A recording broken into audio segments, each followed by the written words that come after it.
I have the honor to welcome His Excellency Joseph R. Biden, Jr., President of the United States of America, and I invite him to address the Assembly.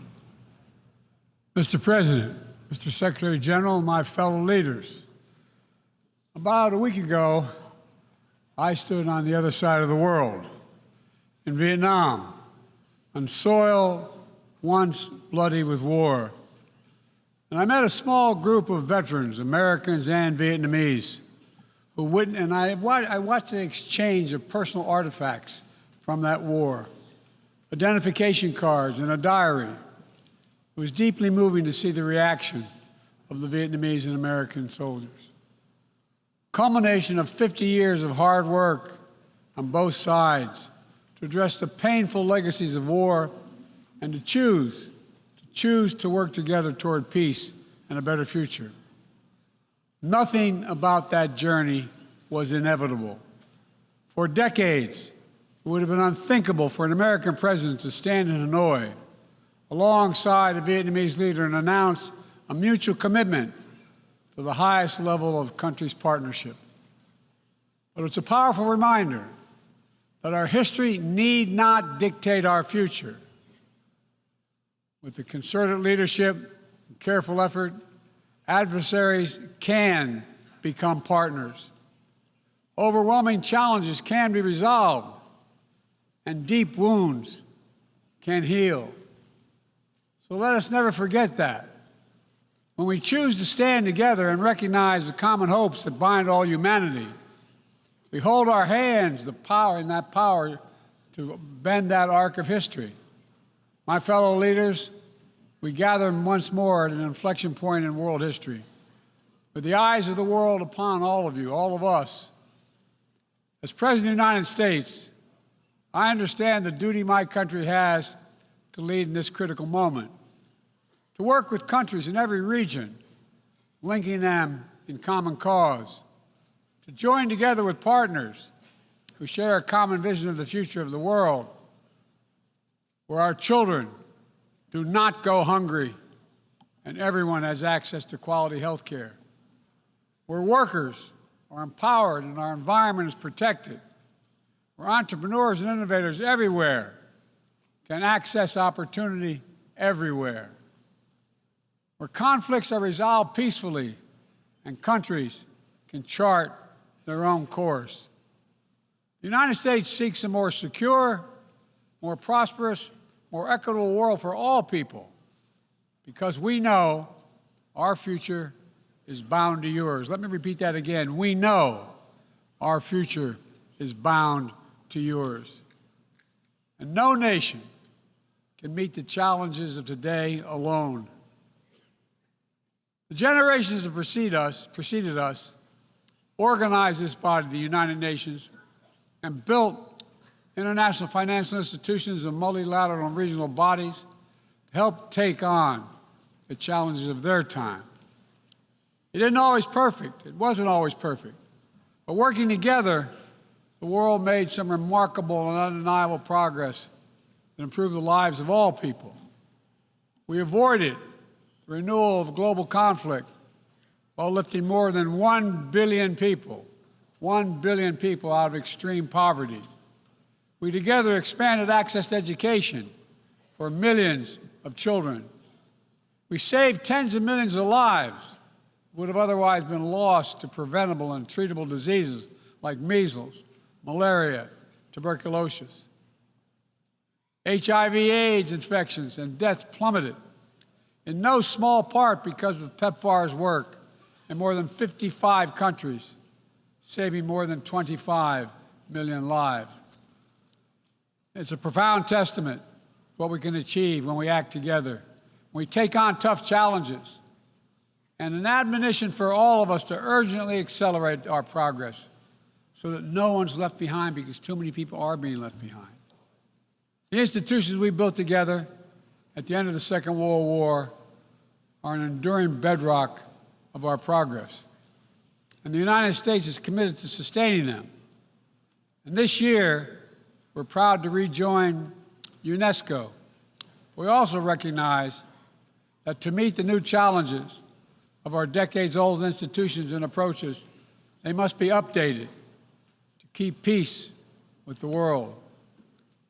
We have to bring in more leadership and capability that exists everywhere, especially from regions that have not always been fully included.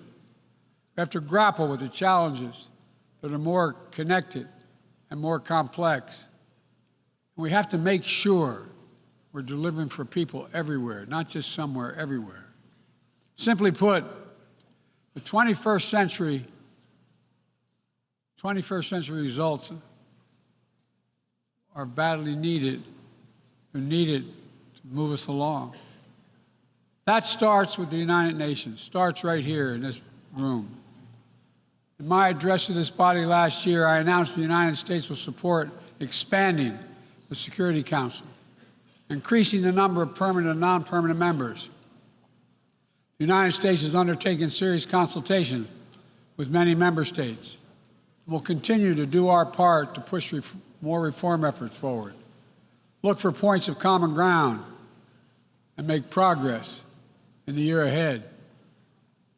We need to be able to break the gridlock that too often stymies progress and blocks consensus on the Council. We need more voices, more perspectives at the table. The United Nations must continue to preserve peace, prevent conflict, and alleviate human suffering. And we embrace nations stepping up to lead in new ways and to seek new breakthroughs on hard issues. For example, on Haiti, the Caribbean community is facilitating the dialogue among Haitian society. I thank President Ruto of Kenya, I thank him for his willingness to serve as the lead nation of a UN-backed security support mission. I call on the Security Council to authorize this mission now. The people of Haiti cannot wait much longer. The United States is working across the board to make global institutions more responsive, more effective, and more inclusive. For example, we've taken significant steps to reform and scale up the World Bank, expanding its financing to low and middle-income countries so it can help boost progress toward meeting the Sustainable Development Goals and better address interconnected challenges like climate change and fragility. Under the new president of the World Bank, change is already taking root. Last month, I asked the United States Congress for additional funds to expand World Bank financing by $25 billion. And at the G20, we rallied the major economies of the world to mobilize even more funding. Collectively, we can deliver a transformational boost to World Bank lending. And because the multilateral development banks are among the best tools we have for mobilizing transparent, high-quality investment in developing countries, reforming these institutions can be a game changer. Similarly, we proposed making sure developing countries have a strong voice and representation at the International Monetary Fund. We're going to continue our efforts to reform the World Trade Organization, preserve competition, openness, transparency, and the rule of law, while at the same time equipping it to better tackle modern-day imperatives like driving the clean energy transition, protecting workers, promoting inclusive and sustainable growth. And this month, we strengthened the G20 as a vital forum, welcoming the African Union as a permanent member. By upgrading and strengthening our institutions, that's only half of the picture. We must also forge new partnerships, confront new challenges. Emerging technologies such as artificial intelligence hold both enormous potential and enormous peril. We need to be sure they are used as tools of opportunity, not as weapons of oppression. Together with leaders around the world, the United States is working to strengthen rules and policies so AI technologies are safe before they're released to the public. To make sure we govern this technology, not the other way around, having it govern us. And I'm committed to working through this institution and other international bodies and directly with leaders around the world, including our competitors, to ensure we harness the power of artificial intelligence for good while protecting our citizens from its most profound risk. It's going to take all of us. I've been working on this for a while, as many of you have. It's going to take all of us to get this right. In every region of the world, the United States is mobilizing strong alliances, versatile partnerships, common purpose, collective action to bring new approaches to our shared challenges. Here in the Western Hemisphere, we united 21 nations in support of the Los Angeles Declaration on Migration and Protection, launching a region-wide approach to a region-wide challenge to better uphold laws and protect the rights of migrants.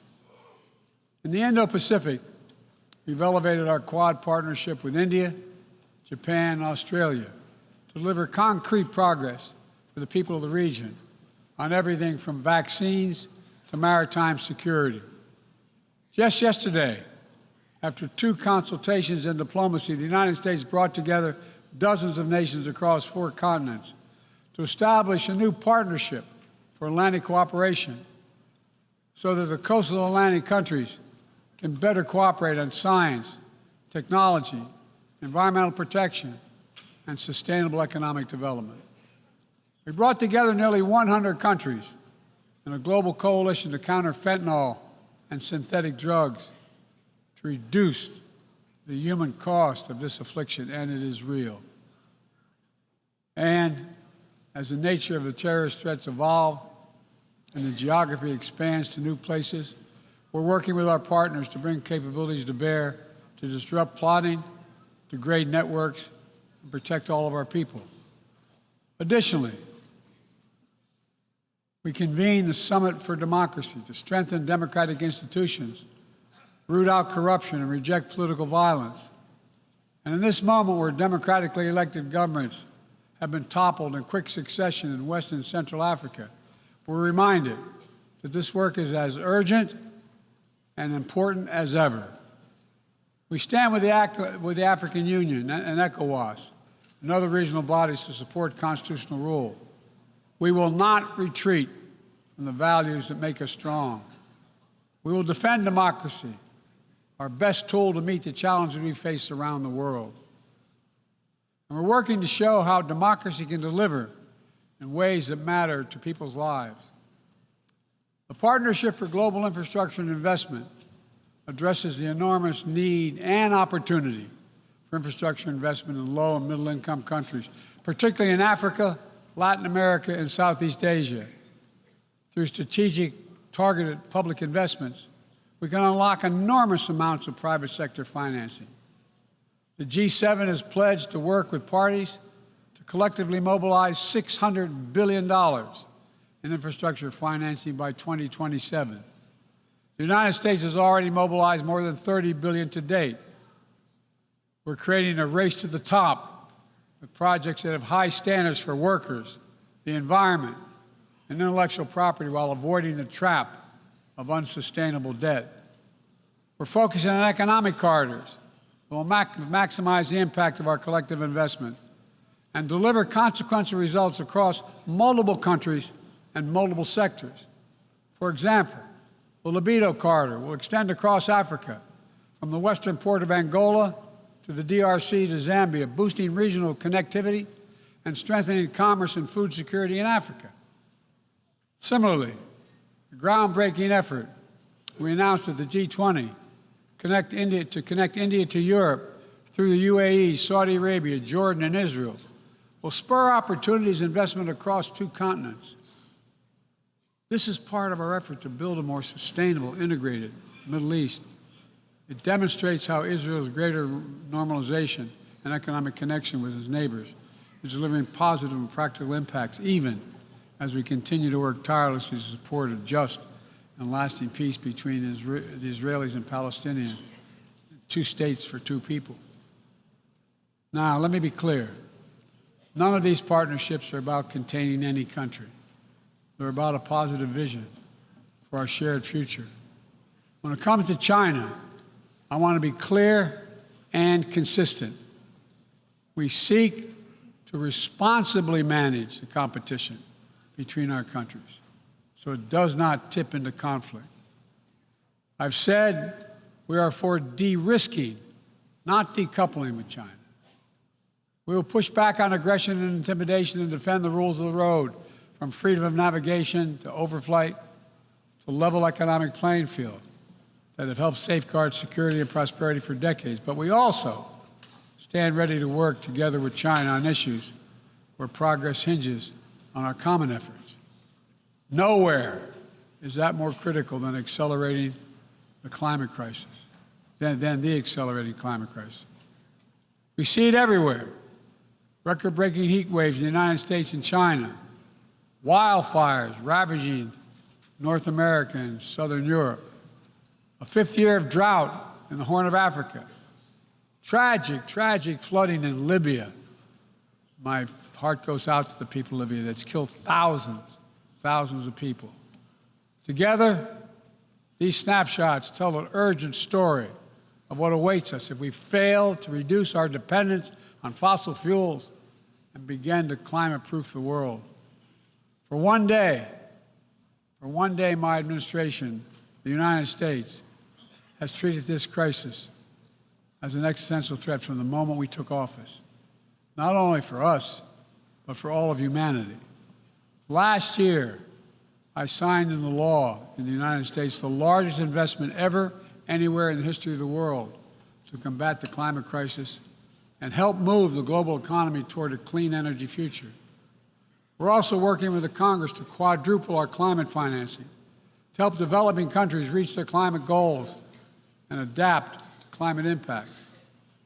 And this year, the world's on track to meet the climate finance pledge that made under the Paris Agreement, $100 billion to raise collectively.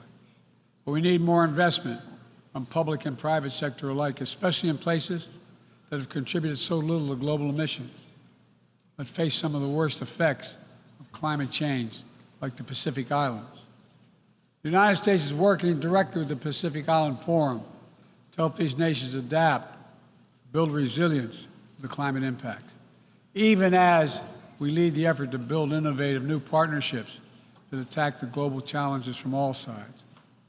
From the First Movers Coalition, which is mobilizing billions of private sector community and the private sector commitments, to creating a market demand for green products in carbon-intense sectors like concrete, shipping, aviation, and trucking, to the Agricultural Innovation Mission for Climate, which is bringing farmers into the climate solution and making our food supply more resilient to climate shocks, and the Global Methane Pledge, now endorsed by more than 150 countries, which expands our focus beyond our carbon emission targets to reduce the potential greenhouse gases in our atmosphere by 30% in this decade.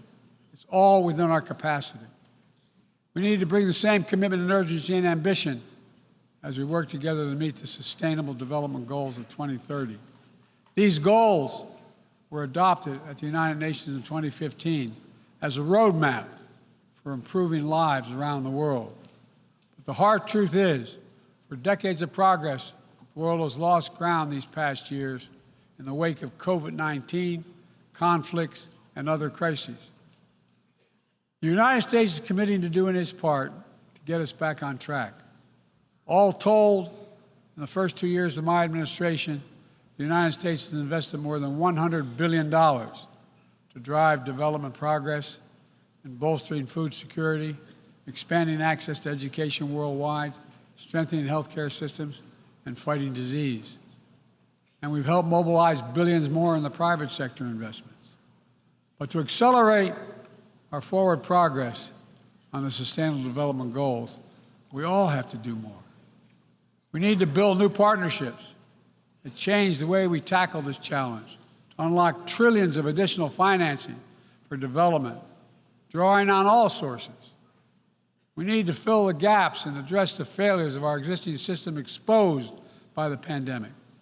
We need to ensure that women and girls benefit fully from our progress. We must also do more to grapple with the debt that holds back so many low and middle-income countries. When nations are forced to service unsustainable debt payments, over the needs of their own people, it makes it harder for them to invest in their own futures. And as we work together to recover from global shocks, the United States will also continue to be the largest single country donor of humanitarian assistance at this moment of unparalleled need in the world. Folks, cooperation, partnership, these are the keys to progress on the challenges that affect us all, and the baseline for responsible global leadership. We don't need to agree on everything to keep moving forward on issues like arms control, a cornerstone of international security. After more than 50 years of progress under the Non-Proliferation Treaty, Russia is shredding long-standing arms control agreements, including announcing the suspension of the New START and withdrawing from the Conventional Forces in Europe Treaty. I view it as irresponsible and makes the entire world less safe. The United States is going to continue to pursue good faith efforts to reduce the threat of weapons of mass destruction and lead by example, no matter what else is happening in the world.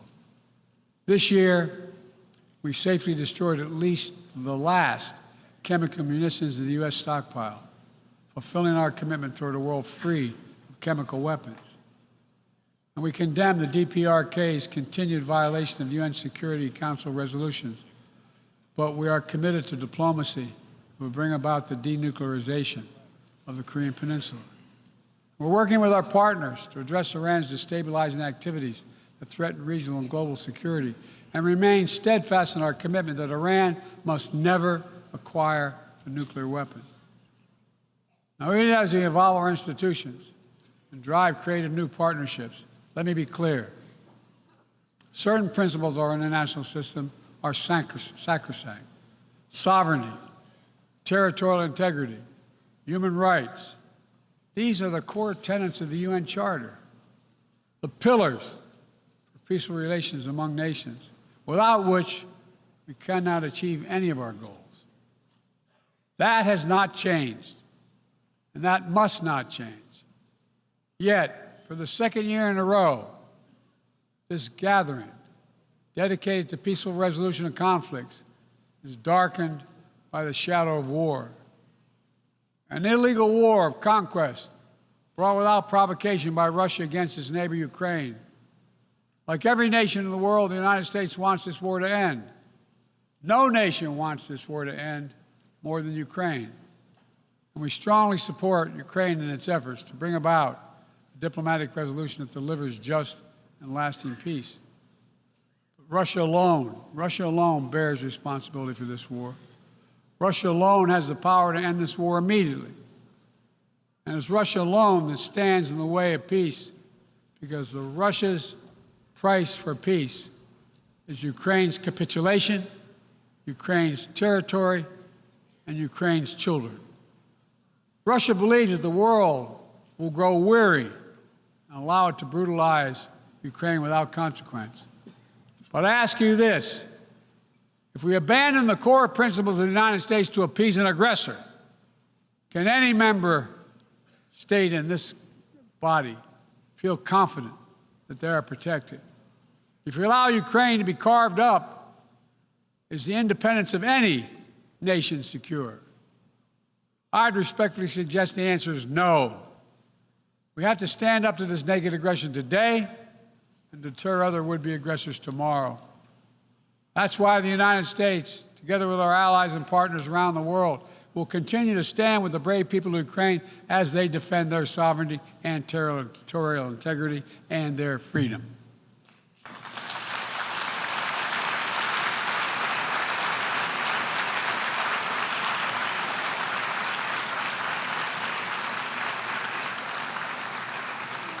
It's not only an investment in Ukraine's future, but in the future of every country that seeks a world governed by basic rules that apply equally to all nations and uphold the rights of every nation, no matter how big or small. Sovereignty, territorial integrity, they are the fixed foundations of this noble body. And universal human rights is its North Star. We cannot sacrifice either. 75 years ago, the Universal Declaration of Human Rights captured a remarkable act of collective hope. I say that again, collective hope. Drafted by a committee representing different regions, faiths, philosophies, and adopted by the entire General Assembly. The rights contained in the Declaration are elemental and enduring. And while we still struggle to uphold equal and inalienable rights of all, they remain ever steady and ever true. We cannot turn away from abuses, whether in Xinjiang, Tehran, Darfur, or anywhere else. We have to continue working to ensure that women and girls enjoy equal rights and equal participation in their societies, that indigenous groups, racial, ethnic, religious minorities, people with disabilities do not have their potential stifled by systemic discrimination, that the LGBTQI plus people are not prosecuted or targeted with violence because of who they are. These rights are part of our shared humanity. When they're absent anywhere, their loss is felt everywhere. They are essential to the advancement of human progress that brings us together. My fellow leaders, let me close with this. At this inflection point in history, we're going to be judged by whether or not we live up to the promises we made to ourselves, to each other, to the most vulnerable, and to all those who will inherit the world we create, because that's what we're doing. Will we find within ourselves the courage to do what must be done, to preserve the planet, to protect human dignity, to provide opportunity for people everywhere, and to defend the tenets of the United Nations? There can only be one answer to that question. We must, and we will. The road ahead is long and difficult, but if we persevere, and prevail, if we keep the faith in ourselves and show what's possible, let's do this work together. Let's deliver progress for everyone. Let's bend the arc of history for the good of the world, because it's in our power to do it. Thank you for listening. You're kind.